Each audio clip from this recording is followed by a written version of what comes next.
بسم اللہ الرحمن الرحیم۔ السلام علیکم، ویلکم ٹو مہم کہانی۔ پلیز ناول کو لائک کر دیجیے، اگر آپ نے ابھی تک چینل کو سبسکرائب نہیں کیا تو سبسکرائب کر دیجیے اور کمنٹ باکس میں اپنی رائے ضرور دیا کیجیے۔ چلتے ہیں ناول کی طرف۔ تم یہاں آرام سے بیٹھو، میں چلتی ہوں، اس کا لہنگا بیڈ پر پھیلا کر علیزے سے کہتی جانے لگی۔ جب اسے جاتے دیکھ کر آئزل جلدی سے اس کا ہاتھ تھام گئی۔ مت جائے نا، تو میں یہیں بیٹھ کر کیا کروں گی؟ کیا میں یہیں پر بیٹھ جاؤں؟ ہاں، یہاں پر بیٹھ جائیں۔ پیچھے ہوتی وہ باقاعدہ اس کے لیے جگہ بنانے لگی، جسے دیکھ کر جنت کا دل کیا اپنا سر پیٹ لے۔ آپ یہیں میرے پاس بیٹھ جائیں، ہم باتیں کریں گے۔ آج تمہیں مجھ سے نہیں، اس فن سے باتیں کرنی چاہیے۔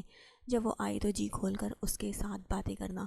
اس کا گال تھپ تھپاتے ہوئے وہ وہاں سے چلی گئی، اور اس کے جانے کے بعد آئزل بس یہ سوچ کر رہ گئی کہ اس فنیار کیا واقعی اس کے ساتھ بس باتیں کرے گا؟ کمرے میں داخل ہوتے ہی اس نے بیڈ پر خود میں سمٹ کر بیٹھی آئزل کو دیکھا، جو نظریں جھکائے گہرے گہرے سانس لیتی اپنے ہاتھ آپس میں مسل رہی تھی۔ مسکراتے ہوئے وہ اس کے قریب جا کر بیٹھ گیا، جو اس کے بیٹھتے ہی گھبرا کر اٹھنے لگی، لیکن اس کا ہاتھ تھام کر اس فنیار اس کی اس کوشش کو ناکام بنا گیا تھا۔ کیا ہوا ہے؟ وہ مجھے کپڑے بدلنے ہیں۔ اس کا گھبرانا وہ اچھی طرح سمجھ رہا تھا۔ تو اب تک انتظار کیوں کر رہی تھی؟ مجھے کہا گیا تھا کہ تمہارے آنے تک یہاں سے نہیں اٹھوں۔ تو یہ کہا گیا تھا میرے آنے کے بعد اٹھ جانا؟ اس کے کانوں کو بھاری جھمکوں سے آزاد کرتے ہوئے وہ شرارت سے پوچھنے لگا، جسے سنتی وہ چہرہ اٹھائے معصومیت سے اسے دیکھنے لگی تھی۔ نہیں، یہ تو کسی نے نہیں کہا تھا۔ اس کا معصومیت بھرا انداز دیکھ کر اس فنیار نے مسکراتے ہوئے اس کے چہرے کو اپنے ہاتھوں میں بھرا اور اس کے ماتھے پر شدت سے اپنے لب رکھ دیے تھے۔ تحفہ لوگی؟ کس چیز کا تحفہ؟ ہماری شادی کا۔ جھکی نظروں کے ساتھ اس نے اپنا سر اسبات میں ہلا دیا تھا، جسے دیکھتے ہوئے اس فنیار نے سائڈ ٹیبل کی دراز کھولی اور ایک مخملی باکس نکال کر اس کے سامنے رکھا۔ کھول کر دیکھو اور بتاؤ کیسا ہے۔ اس نے اپنے سامنے رکھا باکس اٹھایا اور کھول کر اس کے اندر موجود شے کو دیکھنے لگی، جس میں روبی کا نیکلیس موجود تھا۔ بہت پیارا ہے اسپی، مجھے خوشی ہوئی تمہیں پسند آیا، لیکن میں یہ سب نہیں پہنتی۔ میرے خاطر تو پہن ہی لوگی نا؟ باکس سائڈ پر رکھ کر اس نے آئزل کی کمر پر ہاتھ رکھ کر اسے جھٹکے سے اپنے قریب کرتے ہوئے کہا، اور اس کی پہنی گئی باقی جیولری سے بھی اسے آزاد کر گیا۔ جانتی ہو آج کیا ہے آئزل؟ ہاں ہاں، جان چکی ہوں۔ اس کا کپ کپاتا وجود محسوس کر کے اس فنیار نے باری باری اس کے دونوں گالوں کو اپنے لبوں سے چھوا۔ یہ جانتی ہو آج کا دن کتنا خاص ہے؟ جان چکی ہوں۔ تو کیا تمہاری اجازت ہے؟ تمہیں میری اجازت چاہیے؟ سر اٹھا کر وہ حیرت سے اسے دیکھتی پوچھنے لگی تھی۔ بالکل، تمہاری اجازت کے بنا میں تمہارے قریب نہیں آ سکتا۔ اگر میں اجازت نہیں دوں گی تو تم میرے قریب نہیں آؤ گے۔ اس کے سوال پر اس فنیار نے اپنا سر نفی میں ہلایا تھا۔ کبھی نہیں، مجھے ڈر لگتا ہے۔ اس کے سینے سے لگی وہ اپنا ڈر بیان کرنے لگی تھی۔ تم ایک بار اجازت دو، خود کو چھونے کی، وعدہ کرتا ہوں تمہارا سارا ڈر دور کر دوں گا۔ اس نے اپنے سینے سے لگی آئزل کو دیکھتے ہوئے کہا۔ چند لمحوں کی خاموشی ان دونوں کے درمیان بنی رہی، جس سے اس فنیار کو اپنا جواب مل گیا۔ وہ اگر اس رشتے کو نبھانے کے لیے تیار نہیں تھی تو پھر وہ بھی کوئی زور زبردستی نہیں کرنے والا تھا، لیکن یہ صرف اس کی سوچ تھی، کیونکہ چند لمحوں بعد اسے آئزل کی میٹھی سی آواز اپنے کانوں میں سنائی دی، اجازت ہے۔ اس کی اجازت ملتے ہی اس فنیار نے مسکراتے ہوئے اس کا چہرہ اپنے سینے سے نکالا اور اس کے ماتھے پر اپنے لب رکھ کر اس کے نرم لبوں پر اپنی گرفت جما گیا۔ اس کی سانسوں کو خود میں اتارتے ہوئے اس فنیار نے اس کا دوپٹہ اس کے وجود سے الگ کر کے اسے بیڈ پہ لٹایا اور اس کی قیمتی سانسوں کو آزاد کر کے اس کے چہرے پر بکھیرتے شرم و حیا کے رنگ دیکھنے لگا۔ مسکراتے ہوئے اس کی تھمتی سانسوں کو آزاد کر کے اس کے چہرے پر بکھرتے شرم و حیا کے رنگ دیکھنے لگا۔ مسکراتے ہوئے اپنا ہاتھ بڑھا کر جلتا لیمپ آف کیا اور آئزل کے وجود پر قابض ہوتا چلا گیا۔ چند ماہ بعد۔ اتنا مت بھاگیں چاچا سائیں، آپ کی بوڑھی ہڈیاں دکھنے لگ جائیں گی۔ اپنے پیچھے بھاگتے ہوئے چیخ کر اس نے اپنے پیچھے آتے ساحر سے کہا، جو اب رک کر اپنا سانس بحال کر رہا تھا۔ ویسے بھی اس بے شرم کے پیچھے بھاگنے کا کون سا کوئی فائدہ تھا؟ ساحر کی ڈانٹ ڈپٹ سے اس نے کون سا سدھر جانا تھا؟ تھک گئے؟ اسے رکتے دیکھ کر ازمیر کے بھاگتے قدم بھی رک گئے۔ ازمیر، ذروہ کتنے مہینے کی ہو گئی ہے؟ ماشاءاللہ سے 6 ماہ کی ہونے والی ہے۔ بالکل، یہ بتانا چاہ رہا تھا کہ ابھی وہ 1 سال کی بھی نہیں ہوئی ہے۔ چاچا سائی، میں نہیں چاہتا میری بیٹی جب بڑی ہو تو اسے کوئی اکیلا پن محسوس ہو، اسی لیے میں نے سوچا اس کا بہن یا بھائی لے آنا چاہیے۔ اس کے لیے شہ روزی کافی تھا، تمہیں یہ کام کرنے کی ضرورت نہیں تھی میرے لال۔ چاچا سائی، یہ خبر آپ کو میری طرف سے ہر سال ملے گی، اسی لیے ابھی سے خود کو تیار کر لیں اور اب میرے پیچھے مت بھاگیے گا۔ میں تو آپ کی بیٹی سے پیار کرتا ہوں اور یہ بس میرے پیار کا ہی نتیجہ ہے۔ اس کے انداز پر وہ بے اختیار ہنسا اور ہاتھ بڑھا کر اسے اپنے قریب بلایا۔ ذرا ادھر تو آؤ۔ نہیں، آپ ماریں گے، جبکہ میری کوئی غلطی بھی نہیں ہے۔ ارے نہیں مار رہا، مبارکباد دے رہا ہوں اجمیر شاہ، مجھے پھر سے نانا سائی بننے کی خوشخبری جو سنا رہے ہیں۔ اس کے کہنے پر اس بار اجمیر خاموشی سے اس کے قریب آ گیا۔ اس کے قریب آتے ہی سارے نے اسے اپنے ساتھ لگا لیا، لیکن اس کی بے شرم باتوں کو وہ اتنی آسانی سے نظر انداز نہیں کرنے والا تھا۔ پر اس کے کچھ کہنے سے پہلے جنت کی چیختی آواز نے ان دونوں کو اس کی طرف متوجہ کر دیا، جو چیختی ہوئی پوری حویلی میں خرم کے بیٹا پیدا ہونے کا شور مچا رہی تھی۔ گھر میں داخل ہوتے ہی وہ اپنے کمرے کی طرف جانے لگا، جب نظر کچن میں کھڑی میرال اور مہرینہ بیگم پر گئی۔ اگر اس وقت میرال یہاں اکیلی ہوتی تو کوئی نہ کوئی گستاخی وہ ضرور کرتا، پر وہ اکیلی نہیں تھی۔ السلام علیکم۔ کچن میں داخل ہو کر اس نے مہرینہ بیگم کو اپنے ساتھ لگاتے ہوئے ان کے ماتھے پر اپنے لب رکھے تھے۔ وعلیکم السلام، آج جلدی آ گئے؟ جی بس کام نہیں تھا تو میں گھر آ گیا۔ میران کہاں ہے؟ کمرے میں سو رہا ہے۔ اچھا، پھر میں بھی وہیں جا رہا ہوں۔ میرال کی خود پر نظر پڑتے ہی اس نے اسے کمرے میں آنے کا اشارہ کیا اور خود وہاں سے چلا گیا تھا۔ تیز تیز قدم اٹھاتا وہ اپنے کمرے میں داخل ہوا اور پہلی نظر بیبی کاٹ میں سوئے میران پر گئی۔ اس کے قریب جا کر ارمان نے مسکراتے ہوئے اس کا سویا ہوا وجود کو دیکھا تھا، جو دنیا جہاں کی معصومیت لیے آرام سے سو رہا تھا۔ جھک کر اس نے میران کے چہرے پر نرمی سے پیار کیا اور اس سے دور ہو کر بیڈ پر جا کر بیٹھ گیا۔ ارادہ اس وقت میران کے ساتھ کچھ وقت گزارنے کا تھا، لیکن وہ اس کی نیند خراب نہیں کرنا چاہتا تھا۔ اپنا کوٹ اور ٹائی اتار کر وہ وہیں پر بیٹھا کافی دیر تک میرال کا انتظار کرتا رہا، لیکن پھر اسے کمرے میں نہ آتے دیکھ کر منہ بناتا اٹھ کر واپس میران کے پاس جا کھڑا ہوا۔ کیا حال ہے میرے شیر؟ بہت سو لیے، اب اٹھو اور رونا شروع کر دو تاکہ تمہارے رونے کی آواز سن کر تمہاری ماں بھاگتی ہوئی کمرے میں آئے، کیونکہ میرے بلانے سے تو وہ آتی نہیں ہے۔ اس نے میران کے گال پر ہلکی سی چٹکی کاٹی، جس کے بعد وہ نیند سے جاگتے ہی گلا پھاڑ کر رونا شروع ہو گیا۔ بڑے نازک ہو یار۔ اسے روتے دیکھ کر اربان نے اپنی گود میں اٹھایا، لیکن پھر منہ بنا کر واپس کاٹ میں لٹا دیا۔ میرال! اس نے تیز آواز میں میرال کو پکارا، جو اس کی پکار سننے کے چند سیکنڈ بعد ہی وہاں پر آ گئی تھی۔ کیا ہوا اربان؟ یار اس کے کپڑے چینج کروا دو۔ تو آپ نہیں کروا سکتے؟ اسے گھورتے ہوئے اس نے میران کو اپنی گود میں اٹھایا۔ مجھے یہ کام نہیں آتا۔ اس کی بات سن کر اپنا سر جھڑکتی وہ واش روم میں چلی گئی اور تھوڑی دیر بعد میران کو چھوٹے سے ٹاول میں لپیٹ کر باہر لے آئی۔ آج تمہیں ڈیڈی تیار کریں گے میران۔ میران کا سامان بیڈ پر رکھ کر اس نے اربان کو دیکھتے ہوئے کہا، میرال مجھے یہ کام نہیں آتا ہے۔ آج تک یہ سارے کام میرال یا مہرینہ بیگم نہیں کیے تھے، اسے تو بس اپنا پیارا سا بیٹا تیار ہوا ملتا تھا، اسی لیے یہ کام کیسے ہوتے تھے اسے اندازہ نہیں تھا۔ اربان مجھے کون سا یہ کام آتے تھے؟ میں نے بھی تو ماما سے سیکھے نا، آپ بھی سیکھ لیں۔ آئی یہاں پر۔ اس نے اربان کو اپنے قریب آنے کا اشارہ کیا، جو اپنی جگہ سے اٹھ کر ان دونوں کے قریب آ کر بیٹھ گیا۔ تیز تیز قدم اٹھاتا وہ ہاسپٹل کے اس روم میں داخل ہوا جہاں اس کی جان عزیز موجود تھی۔ اور تم ٹھیک ہو؟ اس کے قریب بیٹھ کر وہ بے چینی سے اس کا چہرہ اپنے ہاتھوں میں بھر کر پوچھنے لگا تھا۔ میں ٹھیک ہوں ارتضیٰ، میں پریشان ہو گیا تھا۔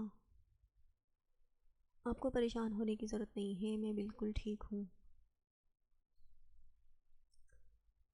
اس کا مسکراتا چہرہ ارتضیٰ کو یہ اطمینان دلا رہا تھا کہ وہ بالکل ٹھیک تھی۔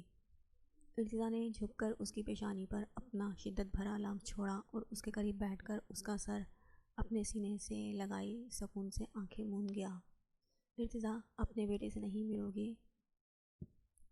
احسان کی آواز پر اس نے اپنی بند آنکھیں کھول کر حیرت سے اس کی طرف دیکھا اور تب ہی نظر حوریب کی گود میں موجود اس ننھے وجود پر گئی۔ حرم کے برابر سے اٹھ کر وہ حریب کے قریب گیا اور ہاتھ بڑھا کر حریب کی گود سے اس ننھے وجود کو لے لیا۔ چھوٹی سی پیشانی پر بلی وہ سبز آنکھوں والا بچہ دکھنے میں بالکل اپنے باپ جیسا تھا۔ ان کی زندگی میں ایک پیارا سا بیٹا آنے والا تھا، یہ بات وہ پہلے ہی جان گئے تھے، اور یہ بات جانتے ہی حفصہ نے اپنے پہلے پوتے کا نام سوچ لیا تھا، مرتضیٰ آفندی۔ یہ میرا بیٹا ہے، حفصہ کی طرف دیکھتے ہوئے وہ بے یقینی سے پوچھ رہا تھا۔ آج تک بس اس نے دل سے حرم کی ہی چاہ کی تھی، کیونکہ اس دل میں صرف حرم ہی بستی تھی، پر اب اس دل میں حرم کے ساتھ ساتھ اس کا بیٹا بھی آ چکا تھا۔ بالکل، یہ تمہارا بیٹا ہے ارتضیٰ، اس نے بھیگی آنکھوں کے ساتھ ہنستے ہوئے بتایا۔ وہ سب لوگ اس وقت پاکستان میں موجود تھے۔ یہ حفصہ کی خواہش تھی کہ اس کا پوتا وہیں پر پیدا ہو جہاں اس کی اپنی اولاد ہوئی تھی۔ کچھ حرم بھی یہی چاہتی تھی کہ اس کی اولاد پاکستان میں ہی ہو، اس کے سب اپنوں کے درمیان۔ اسی لیے اس کی ڈاکٹر سے مشورہ کر کے ارتضیٰ اسے اس کی ڈیلیوری سے 1.5 مہینے پہلے ہی پاکستان بھیج چکا تھا، کیونکہ اس کی ڈاکٹر کے مطابق اس کا آخری دنوں میں سفر کرنا ٹھیک نہیں تھا۔ اسی وجہ سے ارتضیٰ نے اسے حفصہ کے ساتھ پہلے ہی پاکستان بھیج دیا تھا۔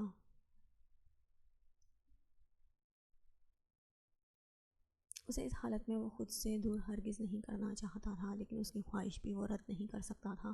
گھر کے باقی افراد 1 ہفتے پہلے ہی پاکستان آئے تھے۔ پہلی وجہ حرم تھی اور دوسری وجہ حویلی میں 2 ہفتے بعد ہونے والا فنکشن تھا۔ البتہ ارتضیٰ کی آمد یہاں پر آج ہی ہونی تھی۔ اپنے سارے ضروری کام نپٹا کر وہ یہاں پر آیا تھا تاکہ پھر اپنی بیوی کے ساتھ آرام سے ٹائم گزار سکے، اور یہاں آ کر ایئرپورٹ پر پہنچتے ہی جو اسے پہلی خبر ملی تھی وہ یہ تھی کہ وہ باپ کے عہدے پر فائز ہو چکا ہے۔ یہ خبر سنتے ہی وہ ریش ڈرائیونگ کر کے ہاسپٹل پہنچا تھا۔ وہ بے چین تھا، اور اس کی یہ بے چینی تب تک ختم نہیں ہوئی جب تک اس نے اپنی حرم اور مرتضیٰ کو نہیں دیکھ لیا۔ دیکھ لیں زریام بھائی، آپ کو نانا سائی کے عہدے پر فائز کر دیا میں نے۔ اپنی گود میں مرتضیٰ کو اٹھائے اس نے زریام کی طرف دیکھتے ہوئے شرارتی انداز میں کہا، جس پر وہ بس سر جھٹک کر رہ گیا۔ تم بھی میری بیٹی کے بچوں کے نانا ہی بنتے پر قسمت نے تمہیں باپ بنا دیا۔ اسے ہنستے دیکھ کر زریام نے بھی ہنستے ہوئے جواب دیا، جسے اگنور کر کے وہ واپس اپنے بیٹے کی طرف متوجہ ہو گیا۔ ارتضیٰ، اب ہمیں بھی دیکھنے دے، میرے آنے سے پہلے نہیں دیکھا تم نے؟ نہیں تو اس میں میری کیا غلطی ہے؟ ارتضیٰ، کسی نے دیکھنے ہی نہیں دیا، پہلے اس کے دادا دادی نے اسے اپنے پاس رکھ لیا، پھر نانا نانی نے، لیکن اب میں کسی کی نہیں سن رہی، مجھے بھی دیکھنے دے۔ مسکراتے ہوئے لب دانتوں میں دبائے وہ مرتضیٰ کو اٹھائے اپنا تعارف کروانے لگی۔ ہیلو، میں ہوں عائشہ، تمہاری بڑی بہن۔ ویسے تو تمہاری ماما نے بھی تمہاری بڑی بہن ہی بننا تھا، پر تمہارے بابا کی وجہ سے وہ تمہاری ماما بن گئی۔ عائشہ کی بات سنتے ہی ارتضیٰ نے اسے گھور کر دیکھا، جس پر وہ بے چارگی سے ہم سب کی طرف دیکھنے لگی۔ میر، ارتضیٰ، اسے کچھ مت کہو۔ حمزہ کی آواز پر وہ بس گہرا سانس لے کر عائشہ کو دیکھنے لگا، جو مرتضیٰ کو حرم کے برابر لٹائے مشال کے پاس جا کر کھڑی ہو گئی۔ مام، بتائیں نا سب کو، اس نے اشال کا ہاتھ ہلاتے ہوئے بے چینی سے کہا۔ عائشہ کی بے چینی دیکھتے ہوئے وہ سب اس کی طرف متوجہ ہوئے۔ کیا بتانا ہے؟ احاب کے پوچھنے پر اس نے مشال کا ہاتھ چھوڑا اور مشال کی گھورتی نظروں کے باعث تھوڑا فاصلے پر جا کر کھڑی ہو گئی۔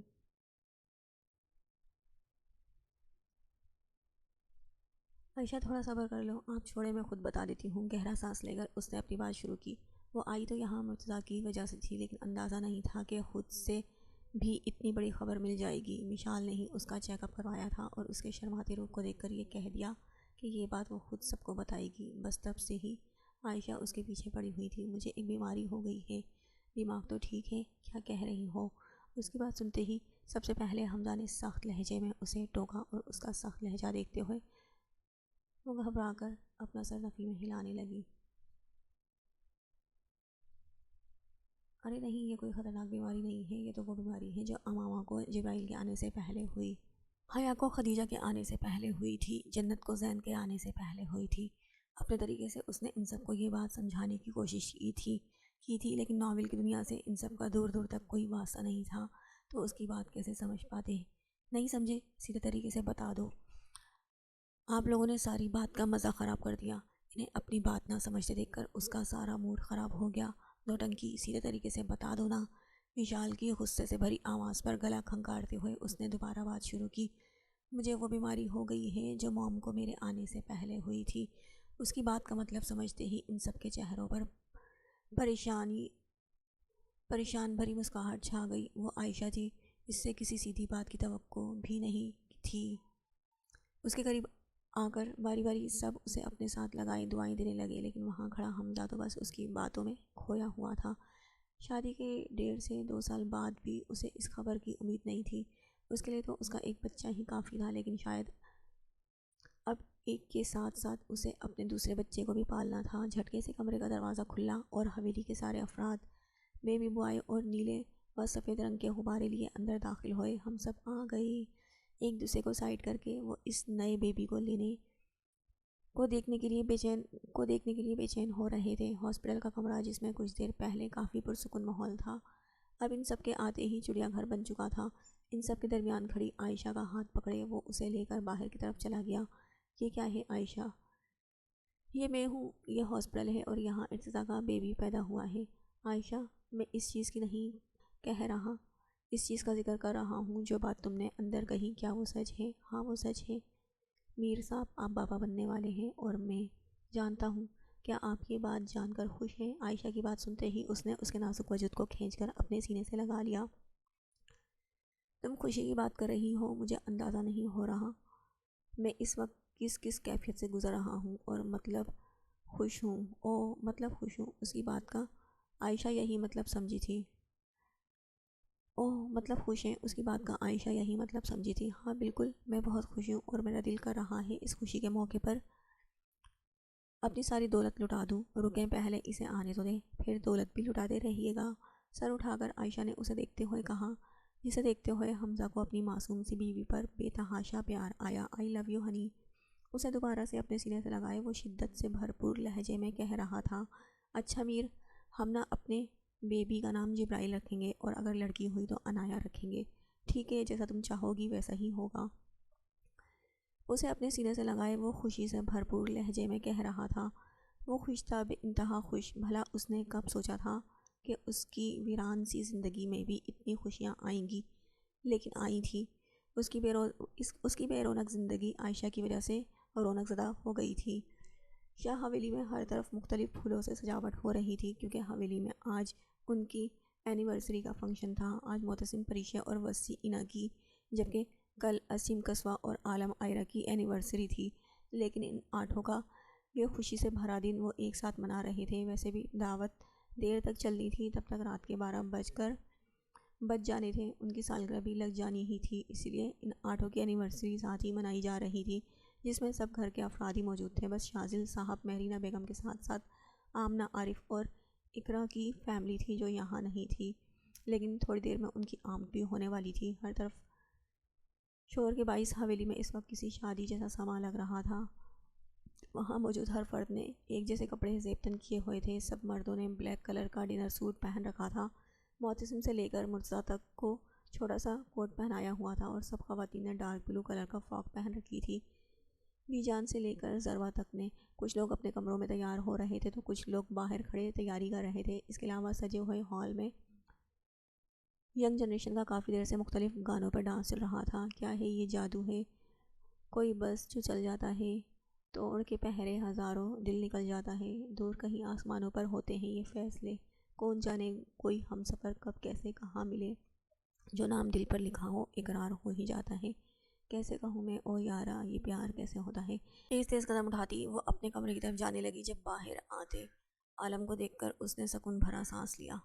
کیا ہوا؟ کچھ نہیں، بس آپ ہی کو دیکھنے آ رہی تھی۔ عالم، کہاں رہ گئے تھے آپ؟ تمہارے اس تحفے نے دیر کروا دی، اس نے اپنے پہنے کپڑوں کی جانب اشارہ کرتے ہوئے کہا۔ یہ کیا ہے آئرہ؟ مجھے نہیں پہننا یہ سوٹ، تمہیں پتہ ہے نا مجھے نہیں پسند یہ سب۔ پھر بھی یہی رکھ کر چلی گئی۔ جھنجھلاتے ہوئے وہ اپنا کوٹ اتارنے لگا جب عائرہ نے اس کے ہاتھ تھام کر نیچے کروا دیے۔ میں جانتی ہوں عالم، آپ کو ایسے کپڑے نہیں پسند، لیکن سب یہی پہن رہے ہیں، آپ بھی پہن لینا۔ ویسے بھی بس چند گھنٹوں کی تو بات ہے، برداشت کر لیں، فنکشن ختم ہوتے ہی اتار لیجیے گا۔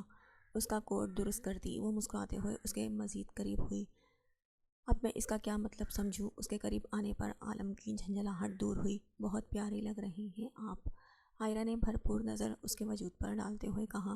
بلیک اور وائٹ کلر کا ڈنر سوٹ پہنے سفید چمکتے بالوں کے ساتھ وہ آج حد سے زیادہ پیارا لگ رہا تھا۔ مطلب ویسے نہیں لگتے ہیں، لیکن آج ضرورت سے زیادہ ہی پیارے لگ رہے ہیں، اتنے پیارے کہ آج میرا دل چاہ رہا ہے عالم سدھر جائیں، اس کے بدلے کہو کہ عالم بگڑ جائیں۔ جانے عالم، اگر یہ بات تم نے شادی کے شروع کے دنوں میں کہی ہوتی تو تمہیں اچھے سے بتاتا بگڑنا کیا ہوتا ہے۔ اپنے ڈمبل کی بھرپور نمائش کرتے ہوئے اس نے آئرہ کی کمر کے گرد بازو حائل کر کے اسے اپنے قریب کیا۔ مطلب اب نہیں بتا سکتے؟ وہ شرارتی مسکراہٹ چہرے پر سجائے گویا ہوئی۔ بتا تو سکتا ہوں، آؤ اچھے سے بتاؤں۔ اس کا ہاتھ پکڑ کر وہ الٹے قدم اٹھاتا کمرے میں جانے لگا۔ جب آئرہ اسے کھینچتی ہوئی باہر کی طرف لے گئی، ٹانگ پر ٹانگ جمائے وہ کبھی گھڑی کی طرف دیکھتا تو کبھی تیار ہوئی اینا کی طرف۔ اینا، تمہاری شادی کی سالگرہ ہے، شادی نہیں جو اتنا تیار ہو رہی ہو۔ آپ کو کیا مسئلہ ہے؟ اتنے جلدی ہو رہی ہے تو اکیلے ہی چلے جائیں نیچے۔ میں بس اس لیے کہہ رہا ہوں، منت 2 بار بلانے آ چکی ہے اور ہم ابھی تک کمرے میں بیٹھے ہوئے ہیں۔ ایسے اچھا نہیں لگتا نا؟ تم بھی اب بس کرو، اپنی عمر دیکھو اور تیاریاں دیکھو۔ ویسے بھی اتنی تیاری کے بعد بھی کوئی فرق نہیں پڑے گا تم پر۔ وسیع کی بات سنتے ہی کانوں میں ایئر رنگز پہنتے اس کے ہاتھ تھمے۔ کیا کہا آپ نے؟ اب تم ایسے خفگی بھرے انداز میں مت دیکھو، میں رومانٹک انداز میں تمہاری تعریف نہیں کروں گا اینا، اور اس عمر میں یہ سب کرتا میں اچھا بھی نہیں لگوں گا۔ اس کا تپتا انداز دیکھ کر وہ اس بار شرارتی انداز میں کہنے لگا، مجھے آپ سے تعریف کی کوئی امید بھی نہیں ہے، آپ نے تو شادی کے شروع کے دنوں میں بھی میری تعریف نہیں کی، اب کیا خاک کریں گے؟ ایئر رنگز ڈریسنگ پر رکھتے ہوئے غصے سے پیر پٹکتی وہ باہر چلی گئی، اور اسے ایسے جاتے دیکھ کر وسیع کو اپنا مذاق بھاری پڑتا محسوس ہوا۔ اینا، میں تو مذاق کر رہا تھا، ناراض کیوں ہو رہی ہو؟ اپنی جگہ سے اٹھ کر وہ اس کے پیچھے جاتے ہوئے جلدی سے کہنے لگا۔ اتنے اچھے موقع پر وہ اپنی بیوی کا موڈ خراب نہیں کرنا چاہتا تھا۔ شاہ ذرا بتائیں تو میں کیسی لگ رہی ہوں؟ عصیم کے کمرے میں داخل ہوتے ہی وہ گھوم کر اسے اپنی کی گئی تیاری دکھانے لگی۔ ڈارک بلو کلر کی فراک پہنے، سیاہ و سفید بالوں کا جوڑا بنائے وہ آج بھی عصیم شاہ کو بہکانے کا ہنر رکھتی تھی۔ جانے شاہ، ایسی حرکتیں مت کیا کرو، قسم سے تم پر حد سے زیادہ پیار آنے لگ جاتا ہے۔ اس کا چہرہ اپنے ہاتھوں میں تھامے وہ شدت سے اس کے ماتھے پر اپنے لب رکھتے ہوئے کہنے لگا، تو کر لیں پیار، میں نے کب انکار کیا؟ فی الحال تو میں تمہیں لینے آیا ہوں، ابھی نیچے چلتے ہیں، پیار بھری باتیں رات کو فرصت سے کریں گے۔ اس کا ہاتھ تھام کر عصیم نے اس کے ہاتھ کی پشت پر اپنے لب رکھے اور اسے لے کر باہر چلا گیا۔ اپنی تیاری مکمل کر کے اس نے مسکراتے ہوئے مڑ کر معتصم کی طرف دیکھا، اور اسے دیکھتے ہی اپنے لب بھیج گئی۔ اس نے معتصم کے ساتھ نیچے جانا تھا، اور اسی وجہ سے اسے ابھی تک وہ اپنے کمرے میں بیٹھائے رکھا تھا، اور وہ بیچارہ اس کی تیاری ختم ہونے کا انتظار کرتے کرتے سو چکا تھا۔ کوئی سائڈ ٹیبل پر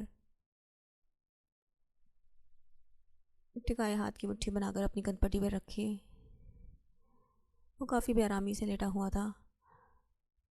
معتصم، اٹھو، نیچے سب انتظار کر رہے ہوں گے۔ اس کے قریب جا کر وہ اسے اٹھانے لگی، جو اس کی آواز سن کر اپنی آنکھیں کھولے اسے دیکھنے لگا۔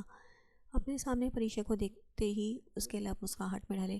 تم ہو؟ مجھے لگا کوئی ہور مجھے جگانے آئی ہے۔ تمہیں کسی ہور کی ضرورت نہیں ہے، کیونکہ تمہارے پاس ایک پری موجود ہے۔ بالکل، میرے پاس پری اور نور دونوں موجود ہیں، لیکن اب سوچ رہا ہوں ایک ہور بھی لے آؤں۔ اس عمر میں کوئی ہور تم سے شادی نہیں کرے گی۔ پریشے نے صاف گوئی سے جواب دیا۔ ہاں تو اپنی عمر کی ہی کوئی ڈھونڈوں گا نا، حد ہوتی ہے معتصم۔ خفگی سے اس کے کندھے پر تھپڑ مار دی۔ وہ بیٹھ سے اٹھی اور اس کے خفگی بھرے انداز پر معتصم کا جاندار کہا کمرے کی زینت بنا۔ 4 مختلف ٹیبلز کو سجا کر ان پر 4 الگ الگ کیک رکھے ہوئے تھے، اور ہر کیک پر ہیپی اینیورسری کے ساتھ ان کے جوڑے کا نام ملا کر لکھوایا گیا تھا، اور یہ فخریہ کام ازمیر شاہ، عائزہ قاسم۔ ہمارے کیک پر صرف میرا نام کیوں لکھا ہے؟ نام پڑھتے ہی آئرہ نے ماتھے پر بل ڈالتے ازمیر کی طرف دیکھتے ہوئے پوچھا۔ آپ نے شاید ٹھیک سے نہیں پڑھا دادی سائیں، پڑھ چکی ہوں، شروع کے 2 حروف الگ ہیں، لیکن نام تو میرا ہی بن رہا ہے نا۔ آئرہ، جانے دو نا، یہ کوئی ایسی بڑی بات نہیں ہے۔ اسے اپنے ساتھ لگائے عالم نے پیار سے کہتے ہوئے اس کا غصہ کم کرنا چاہا، جو کہ ہو بھی گیا تھا۔ دراصل یہ نام آپ دونوں کے حروفوں کو ملا کر ہی رکھا ہے، اب وہ بن ہی ایسے رہا تھا تو اس میں میری کیا غلطی ہے؟ ویسے بھی یہ سارے نام مجھے المیر نے بنا کر دیے تھے۔ اپنے ساتھ کھڑے المیر کی جانب اشارہ کیا، جس نے اپنے ساتھ کھڑے المیر کی طرف اس نے اشارہ کیا، جس نے اس کی بات سنتے ہی ایک زوردار مکہ اس کی کمر پر رسید کیا۔ میں نے کب بنا کر دیے، جھوٹے انسان، میں تو مذاق کر رہا تھا، تو سیریس ہی ہو گیا؟ گھبراتے ہوئے وہ اپنی کمر سہلانے لگا۔ ہاں وہ تو میں بھی جانتا ہوں، تو مذاق کر رہا تھا، تو کمینے مارا کیوں؟ المیر کی بات سنتے ہی بدلے میں وہ بھی اسے مارنے لگا۔ جب عزا اور ماہر کی ایک ساتھ آتی آواز پر اس نے منہ بنا کر اپنا ہاتھ نیچے کر لیا، البتہ اس کے پاؤں پر اپنا پاؤں مار کر المیر کے نئے جوتے خراب ضرور کیے تھے۔ ازمیر کی اس حرکت پر المیر نے بھی وہی کام سر انجام دیا اور اگلے ہی پل ان دونوں کی نوک جھونک شروع ہو گئی۔ اس وقت لڑتے ہوئے وہ کہیں سے بھی بچوں کے باپ نہیں لگ رہے تھے۔ بس بہت ہو گیا، بند کرو یہ سب۔ ساحر کی غصے سے بھری آواز پر ان دونوں نے ایک دوسرے کو چھوڑا اور ایک ساحر ماہیم جبکہ دوسرا ماہر عزا کے پاس جا کر کھڑا ہو گیا۔ ان کی لڑائی رکتے ہی سب نے گہرا سانس لیا اور تالیوں کی گونج میں کیک کٹ کیا گیا۔ ارمان بھائی میری بات سنیں، موبائل پر ٹیکسٹ کرتا ارمان اس کی آواز پر چونک کر اس کی طرف دیکھنے لگا۔ کہو عائشہ، المیر بھائی نے مجھے ابھی بتایا آپ جہاں زیب کاظمی کو جانتے ہیں، کیا وہ واقعی میں؟ خوشی و حیرت کے اثرات چہرے پر سجائے وہ اسے دیکھتے ہوئے پوچھ رہی تھی۔ بالکل، میں اسے بہت اچھے سے جانتا ہوں، لیکن تمہیں کیا کرنا ہے؟ مسکراہٹ دبا کر وہ سنجیدگی سے پوچھنے لگا۔ المیر کے باعث اس کا ناولز کے ساتھ دیوانہ پن وہ اچھے سے جانتا تھا، اس لیے عائشہ کی بات نے اسے حیران نہیں کیا تھا۔ کیا مجھے ان کا نمبر دے سکتے ہیں؟